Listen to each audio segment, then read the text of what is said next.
ensemble.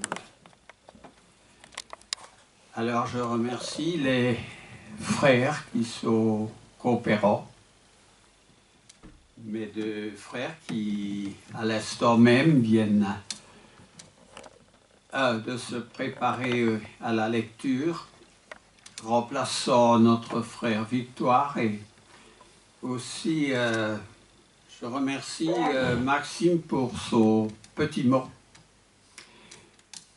Il y a là une vingtaine d'études et lorsque je ne serai plus là, mes études, je parlerai encore au travers de ces études. Le temps passe, il passe même très vite.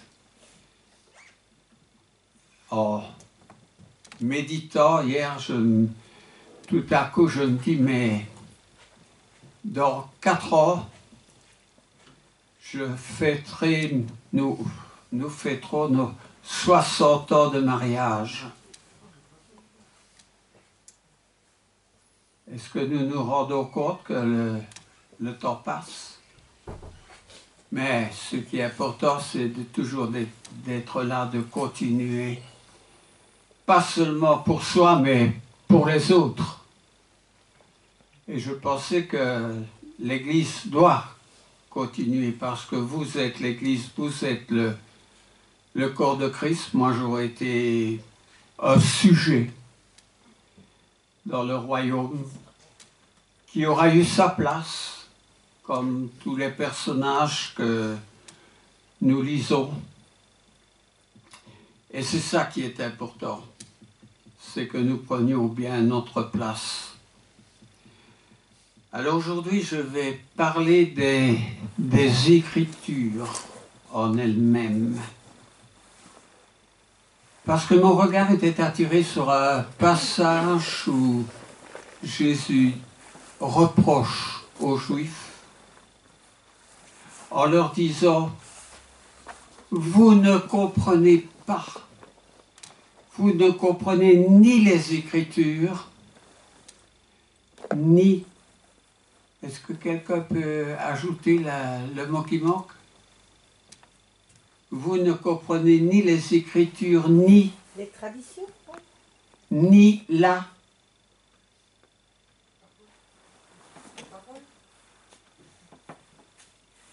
Ni la puissance de Dieu.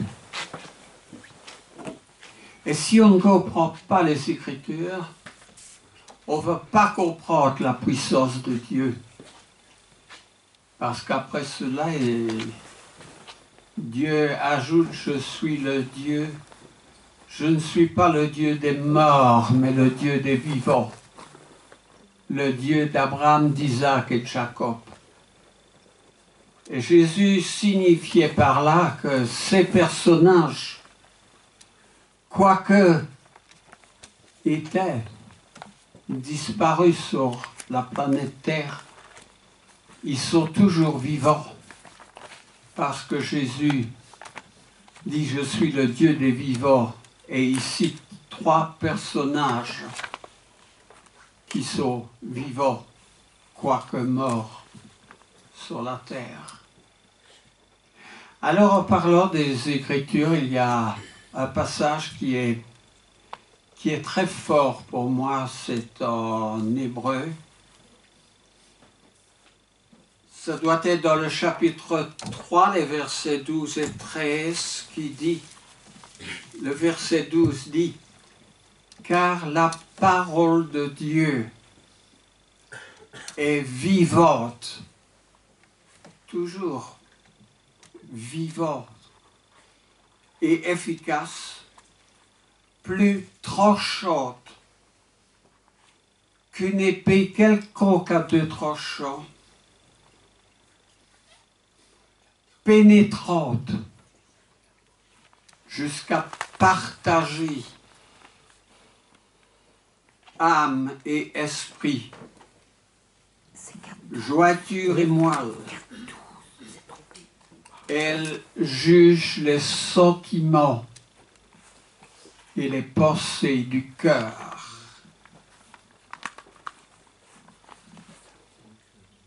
nulle créature n'est cachée devant lui, mais tout est à nu et à découvert aux yeux de celui à qui nous devons rendre compte. Jean-Marie, c'est Hébreux 4, 12, 13, par 3. Merci.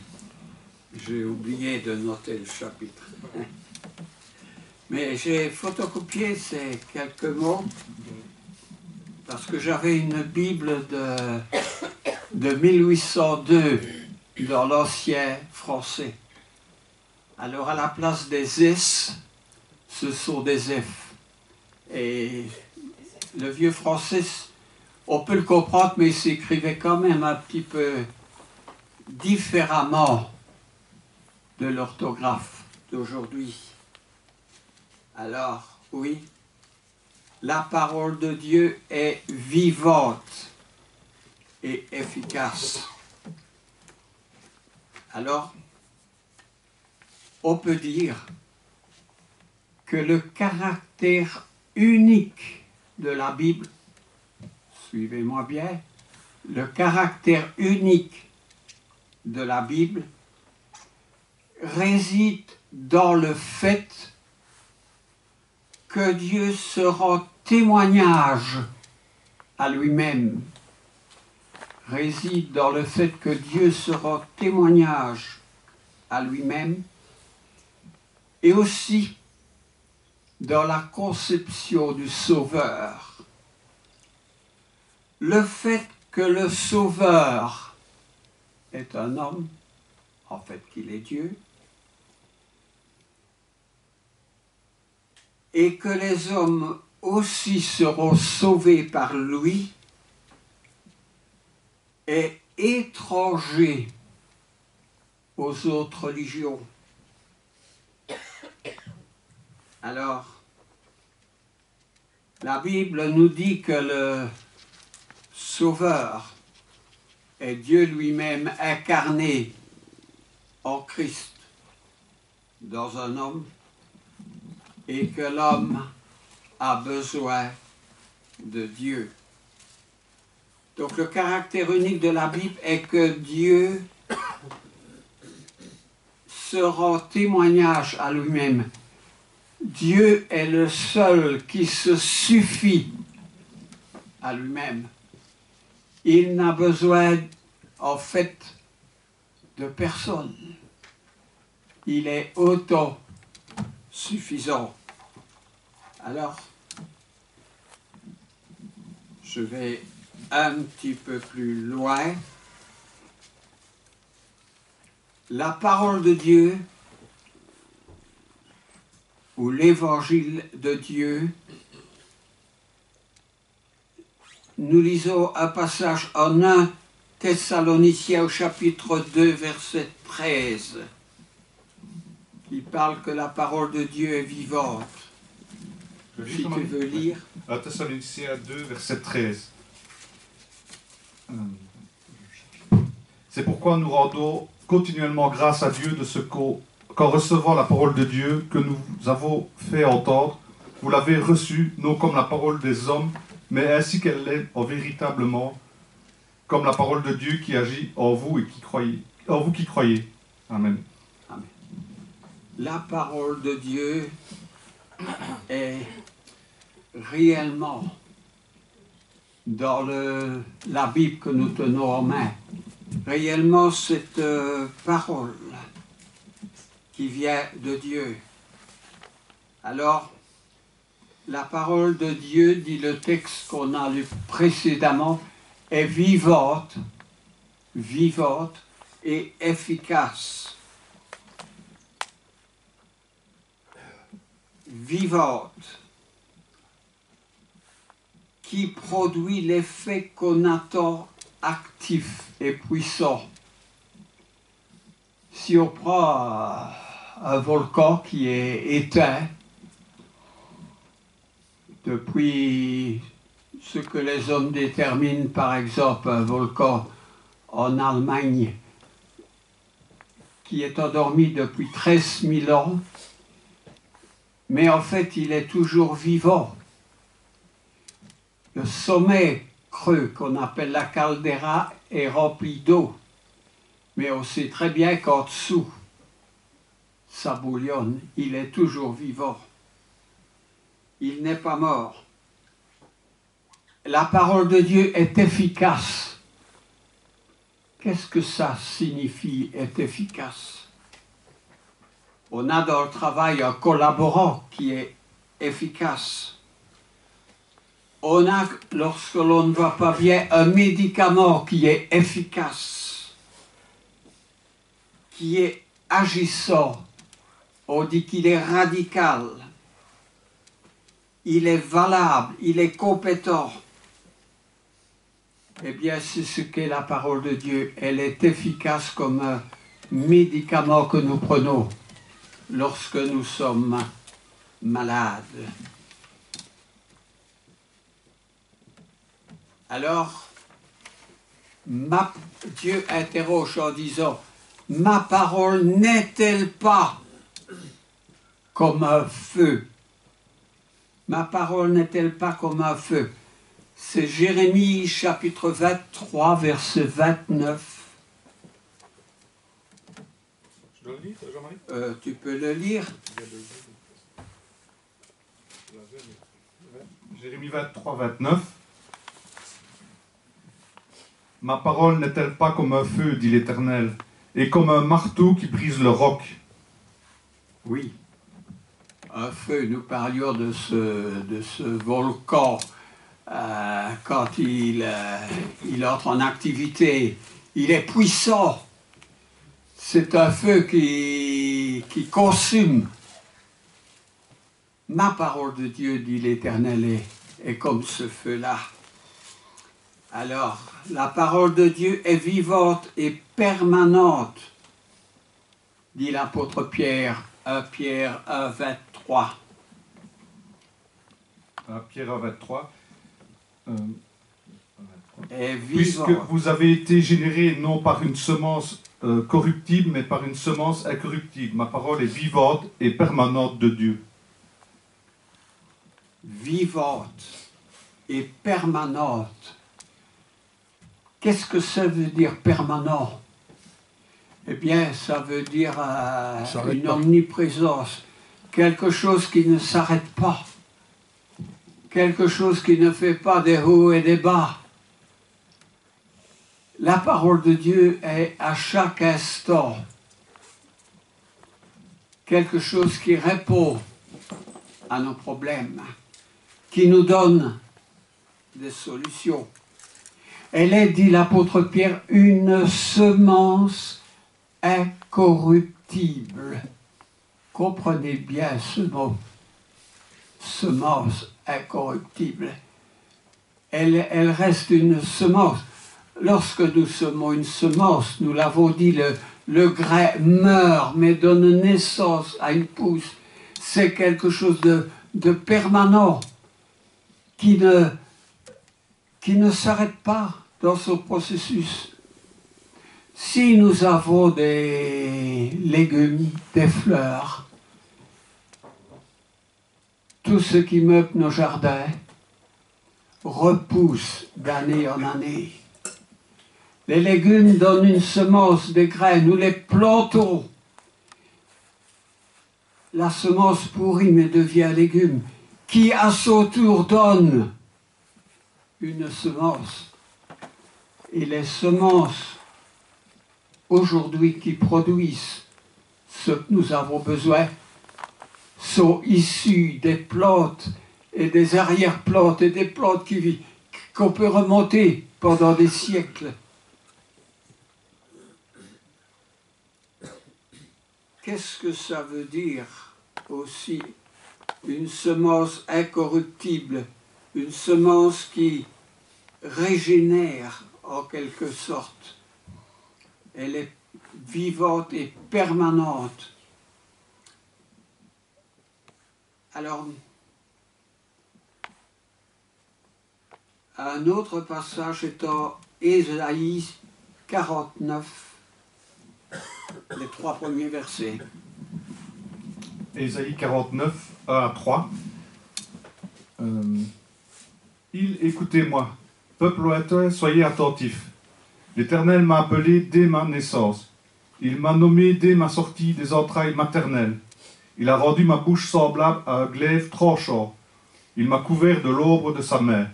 Il a fait de moi une flèche aiguë et m'a caché dans son corps carquois. Il m'a dit, tu es mon serviteur Israël, en qui je me glorifierai. Isaïe était un serviteur tranchant parce que il était la parole de Dieu lorsque Dieu s'adressait à lui. Tranchant comme une épée, il dit dans le passage un glaive tranchant. Et la parole de Dieu peut quelquefois blesser, faire mal, remettre en question, mais elle est active et elle produit ses effets. La parole de Dieu est un ministère. La splendeur de l'Évangile est l'image de Dieu qui brille comme le soleil, mais qui reste voilée pour les incrédules. Ça nous fait penser à quel passage? Sinon, à Paul, en 2 Corinthiens, chapitre 4, et les 7 premiers versets. 2 Corinthiens 4, 1 à 7. C'est pourquoi, ayant ce ministère selon la miséricorde qui nous a été faite, nous ne perdons pas courage. Nous rejetons les choses honteuses qui se font en secret. Nous n'avons point une conduite astucieuse et nous n'altérons point la parole de Dieu. Mais en publiant la vérité, nous nous recommandons à toute conscience d'homme devant Dieu. Si notre évangile est encore voilé, il est voilé pour ceux qui périssent, pour les incrédules dont le Dieu de ce siècle a aveuglé l'intelligence, afin qu'ils ne visent pas briller la splendeur de l'évangile, de la gloire de Christ, qui est l'image de Dieu. Nous ne nous prêchons pas à nous-mêmes, c'est Jésus-Christ le Seigneur que nous prêchons, et nous ne nous disons pas serviteurs à cause de Jésus, car Dieu qui a dit « La lumière brillera au sein des ténèbres » a fait briller la lumière dans nos cœurs pour faire resplendir la connaissance de la gloire de Dieu sur la face de Christ. Nous portons ce trésor dans des vases de terre afin que cette parole puissante soit attribuée à Dieu et non pas à nous. Amen. Est-ce que nous avons saisi le principal dans la longueur de ces 7 versets? Que l'Évangile nous est donné, mais qu'il est encore voilé pour ceux qui périssent. Il est voilé parce qu'ils ne veulent pas voir. Comme dit Ésaïe, et ce texte est répété 3 fois dans le Nouveau Testament, ils ont des oreilles pour entendre, mais ne veulent pas entendre, des yeux pour voir, mais ils ne veulent pas voir. Aussi, Dieu leur envoie une puissance d'égarement, comme Paul dira aux Thessaloniciens, parce qu'ils ne veulent pas reconnaître. Ils ne veulent pas voir cette lumière qui resplendisse, et ils ont un voile dans leurs yeux. Alors, ils ne voient pas l'efficacité, ils ne voient pas la puissance de Dieu.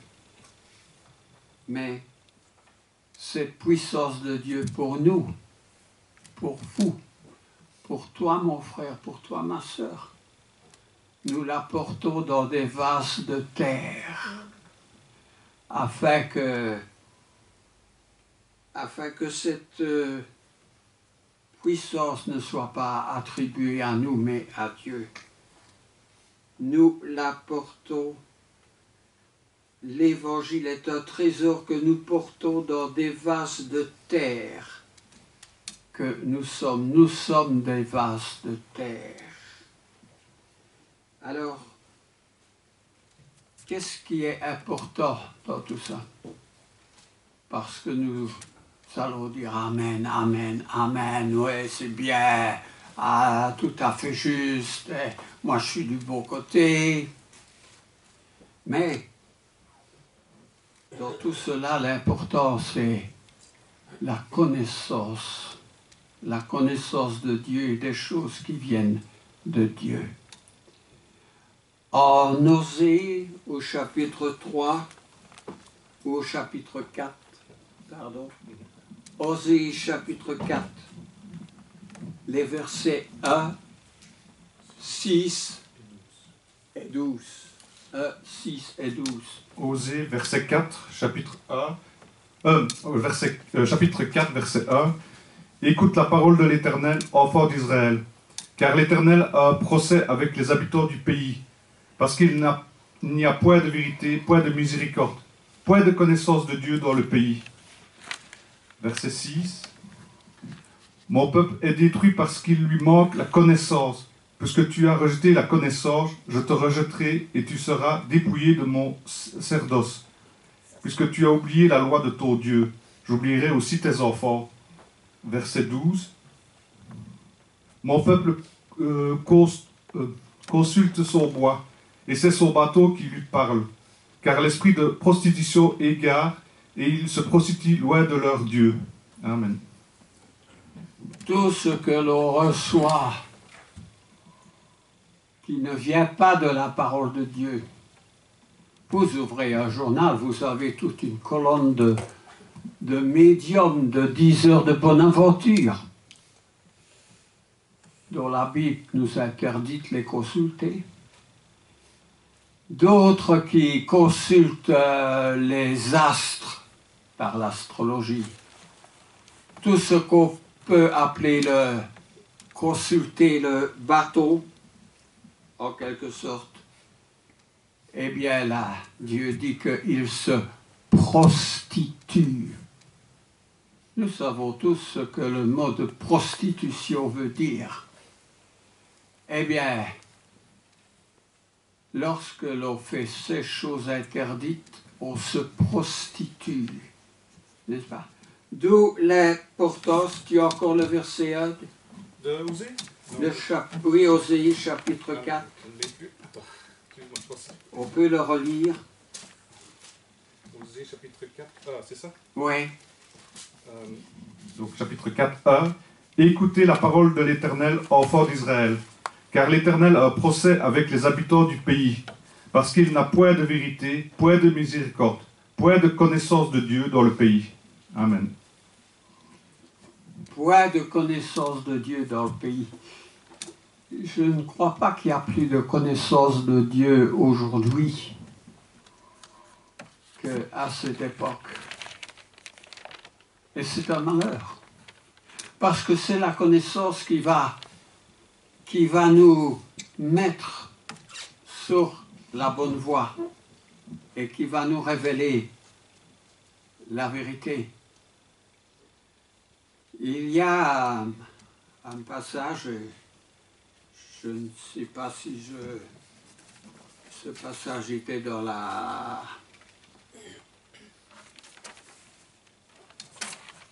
Laissez-moi deux secondes.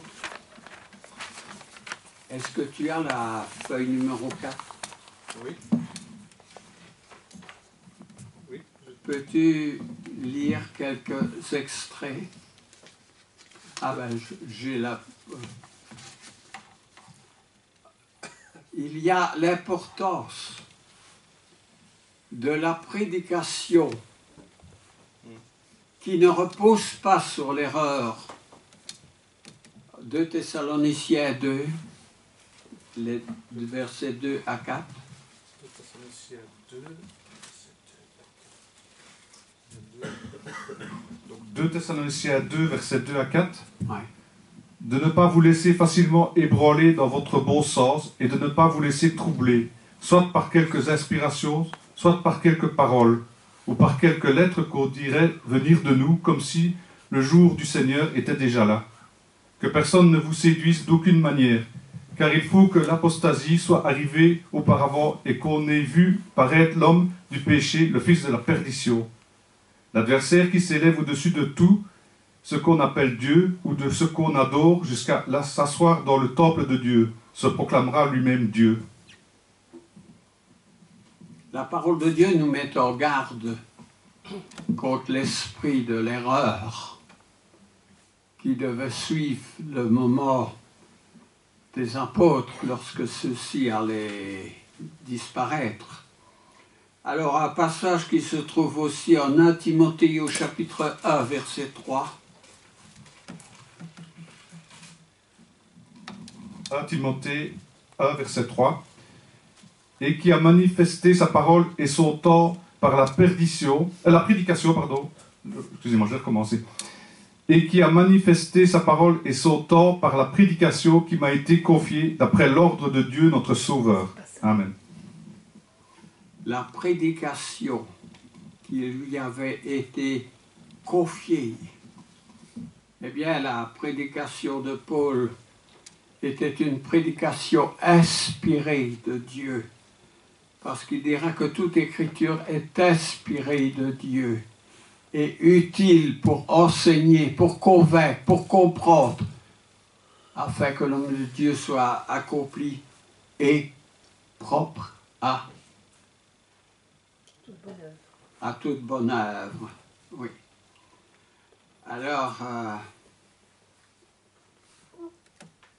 cette parole de Dieu, lorsque l'on étudie, lorsqu'on la voit, lorsqu'on la lit, on peut être étonné d'abord dans les évangiles de voir Jésus qui s'adresse dans la plupart de ses prédications en parabole. Et ses disciples sont eux-mêmes étonnés, ils posent la question à Jésus, pourquoi leur parles-tu en parabole? Parce qu'il vous a été donné, dit Jésus, de connaître les mystères du royaume de Dieu. Mais à eux, l'auditoire, les Juifs, il ne leur a pas été donné. Et c'est pourquoi, dit Jésus, je suis obligé, il n'y a pas le mot obligé, mais il était obligé de parler en parabole. Les paraboles sont pour la plupart des métaphores, des comparaisons qu'il faisait. Alors,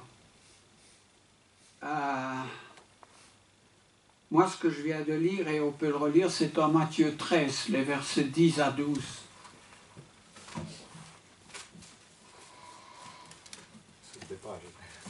Matthieu 13, 10 à 12. Les disciples s'approchèrent et lui dirent, « Pourquoi leur parles-tu en parabole ?»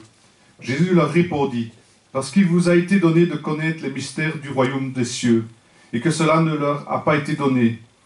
Car on donnera à celui qui a, et il sera dans l'abondance, mais à celui qui n'a pas, on ôtera même ce qu'il a. C'est pourquoi je leur parle en parabole, parce qu'en voyant, ils ne voient point, et qu'en entendant, ils n'entendent ni ne comprennent. » Amen. Nous, les chrétiens, nous n'avons pas seulement le conseil, mais l'ordre d'étudier, de mettre en nous la connaissance de Dieu. Pour cela, il faut que nous soyons présents à nos classes d'études. Parce qu'il faut comprendre. Si on ne peut pas comprendre, ce ne sera pas d'aucune efficacité. Je disais, il y a beaucoup de comparaisons, de métaphores. Je prends un exemple. En Job, au chapitre 14, il est dit, l'homme est né de la femme. Sa vie est courte, sans cesse agitée. Mais je laisse à mon frère qui... En Job au chapitre 14, les 2 premiers versets. Job 14, 1 à 2. L'homme est né de la femme, sa vie est courte, sans cesse agitée. Il naît, il est coupé comme une fleur. Il fuit et disparaît comme une ombre. Oui. Amen. Eh bien, le passage ne nous dit pas que l'homme est une fleur. Il est comme une fleur.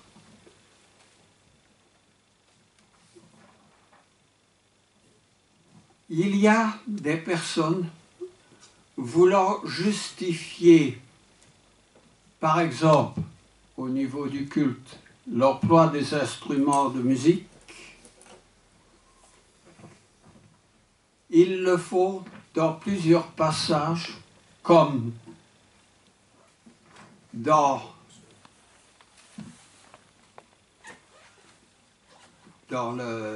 l'histoire des 144 000 dans l'Apocalypse.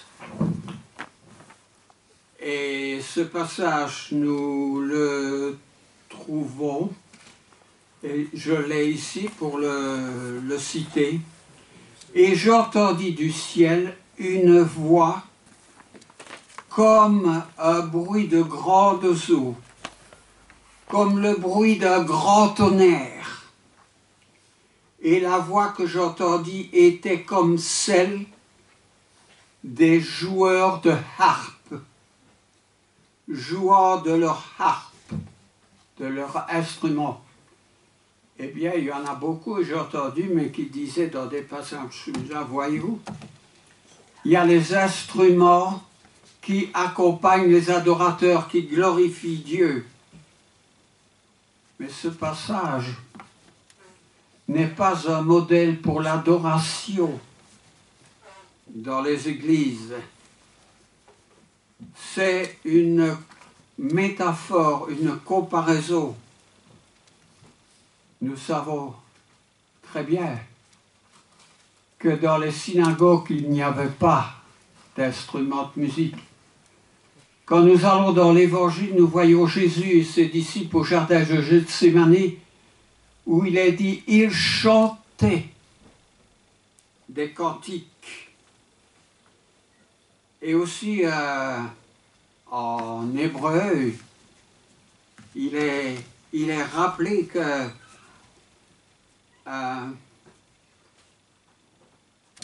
par lui, en hébreu 13, les versets 14 et 15, que je te laisse lire, mon frère. Hébreu, chapitre 13, 14 et 15. Hébreu 13, 14, 15. Car nous n'avons point ici-bas de cité permanente, mais nous cherchons celle qui est à venir. Par lui, offrons sans cesse à Dieu un sacrifice de louange, c'est-à-dire le fruit de lèvres qui confesse son nom. Amen. Ce qui plaît à Dieu n'est pas d'entendre des tambours, des guitares, du piano, des orgues, n'importe quoi, mais c'est le fruit des lèvres. Parce que le fruit des lèvres, relié par l'intelligence, a un but de confesser le nom de Jésus, de rendre gloire à Jésus. Et ça, c'est ce qu'on appelle des louanges. Ce n'est pas quelque chose qui fait du bruit, en quelque sorte. Le premier instrument de musique est apparu au 7e siècle, en 670. C'était un cadeau du pape Vitalien à l'église à Lyon. Et l'église à Lyon a renvoyé l'orgue en disant que ce n'était pas conforme aux Écritures. Alors, est-ce que nous sommes prêts à défendre notre foi? Est-ce que nous sommes prêts à accepter de ne rien ajouter? Et aussi, comme dit l'apôtre Pierre en 2 Pierre chapitre 1, verset 20. J'ai 3 15, moi. 2 Pierre chapitre 1, verset 20. Moi j'ai 15, Jean-Marie, sur la feuille. Hein? J'ai 15 sur la feuille, Jean-Marie, tu n'as pas... Oui, je sais pas pourquoi, mais... Ah, je lis le 20 ou le 15? Lis une fois le 20. Le 20? Ouais. Donc 1 Pierre 3, 20. Qui autrefois avait été incrédule lorsque la patience de Dieu se prolongeait, au jour de Noé, pendant la construction de l'arche dans laquelle un petit nombre de personnes, c'est-à-dire 8, furent sauvées à travers les eaux. Je crois que c'est bien le verset 15. 15, oui. Oui. 1 Pierre, chapitre 3, verset 15. Mais sanctifiez dans vos cœurs Christ le Seigneur, étant toujours prêt à vous défendre avec douceur et respect devant quiconque qui demande raison de l'espérance qui est en vous. Amen. Il est toujours nécessaire de pouvoir se défendre, comme dit Pierre, de défendre notre foi. Et pour défendre notre foi, nous avons besoin de l'arme de Dieu, les armes de Dieu dont Paul parle en Éphésiens 6. Et ce sont ces armes de Dieu qui sont spirituelles, mais qui vont être en quelque sorte l'objet de notre défense. Et il faut savoir à quelqu'un qui vient de bonne foi nous dire « Oui, mais les choses doivent être comme ceci ou comme ça », leur dire « Je suis désolé, mais quand j'ouvre ma Bible, ces choses sont attribuées à une autre raison.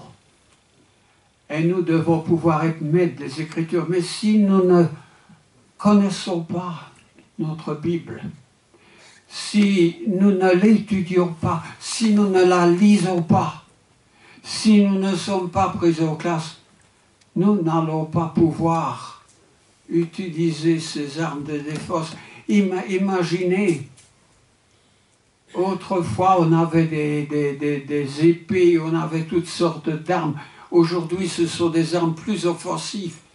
Mais si on ne sait pas manipuler ces armes, il ne sera pas possible de nous défendre. Et Dieu veut que nous sachions nous défendre par sa parole. Il est indispensable que nous connaissions les choses. J'ai cité un exemple, parce que la plupart des lieux de culte glorifient Dieu avec toutes sortes d'objets étrangers, de doctrines étrangères, d'instruments musicaux. Mais Dieu ne veut pas cela. Quand Dieu a institué le tabernacle dans l'Ancien Testament, Dieu a dit comment il voulait que le culte lui soit rendu, jusqu'aux couleurs des tentures qui étaient dans le tabernacle. Et lorsqu'on faisait autrement que Dieu ne le veut, il y avait la sanction, la punition. L'arche qui tombait du chariot qui la transportait, dont on a voulu la retenir. Cet homme est tombé mort instantanément.